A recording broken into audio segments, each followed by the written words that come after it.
you and I became friends on the trail. Did you spend any time with President Biden when he was candidate Biden on the trail? I wouldn't say I spent time with him. I met him a few times. He was lovely. He was perfectly polite, kind, respectful. His wife, I think, is particularly charming. I met some of his family. I thought they were lovely. This is not personal. I'm not taking any personal pot shots at Joe Biden. That's not what this is about for me at all. No, I was just curious because I also spent time with him and Jill, less so as family members, but they were also always very warm and positive. Yeah, lovely people. Lovely people. I think that's one of the issues, and it sounds like you and I have a slightly different take on it, but I think that Joe was the right candidate for 2020. But yeah, well, obviously he was. Yeah, he obviously beat was. Trump. I mean, he got Trump out of there. Yeah, nobody's doubting that. And all credit where credit is due. Yeah, but I also think that's not necessarily true in 2024. Personally. Well, not only that, I think there's more than that as well for me, which is yes, we didn't fall over the cliff by electing Trump, but we're still 6 inches away from the cliff. Yep, that's true. And I don't think that, I think of the Biden agenda, particularly if the Biden administration plans to come at the 2024 elections with a message to the American people that the economy is doing well, the unbelievable disconnect between whatever geniuses and whatever DC think tanks would come up with a message like that versus the visceral experience of the majority of Americans, 64% of whom are living paycheck to paycheck, just shows Washington, I've always heard it was a bubble. It's more than a bubble. It's a walled-off city. You don't know what's going on in this country. If you're going to go submit to the American people that the economy is doing well, which, by the way, means that you learn nothing from 2016. So what I see in Joe Biden is the effort to help people survive a basically unjust economic system. What I wish to submit to the American people is that this administration will end the unjust system.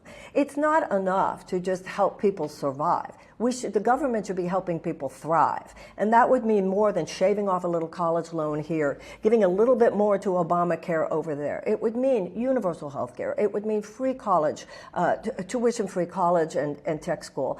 It would mean free child care. It would mean paid family leave. It would mean a guaranteed livable wage. It's business if we're going to take these incremental approaches and give you a little bit here and a little bit there. It still amounts to the Republicans offering you crumbs, the Democrats offering you a cookie. And I think every American should be able to feast on the rights and the opportunities, economic and otherwise, that are afforded by the richest country in the world. That's a vision of abundance. That's a vision of abundance. Yeah, and we have abundance. That's the thing. We have abundance. The issue is who has the abundance. So over the last 48 years, as I'm sure you're aware, we have had a massive transfer of wealth, which is really a nice way of putting institutional theft, of $50 trillion that have gone from the bottom 90% of Americans to the top 1%. We have plenty of wealth in this country. It's who holds it. It's held by very few people, and we have policy after policy, both in terms of our tax structures, in terms of our corporate subsidies, that actually make it easier for those who already have to get more and makes it harder for the average American to even make it. When you have 60% of Americans who couldn't even absorb a $400 unexpected expenditure, 500,000 people falling into medical debt every year, half of our seniors living on $25,000 a year and less, and on and on and on. The people in this country are in trouble. And the way to win in 2024 is not for the Democrats to say, hey, things are doing well. The economy's getting better. Because people know what they know in their gut, and they do vote with their feelings. And you can't blame them for that. It makes sense to do that. Well, we are the wealthiest country in the history of the world, and we should be able to do a lot better by our people than we're doing right now. So you referenced D.C. as a walled garden, and you've been spending more time in D.C. over the last few years. What have you gotten out of that? Because I've never lived in D.C. I'm curious what your experience has been. Well, people are the same everywhere, and there's some wonderful people here. But it's also, interestingly, ground zero, isn't it? For some of the people you have 3 times the amount of corporate lobbyists that you have legislators in this town. So some of the people who are making the most... a lot of them are former legislators, so over that's time right too. That's right too. So add up.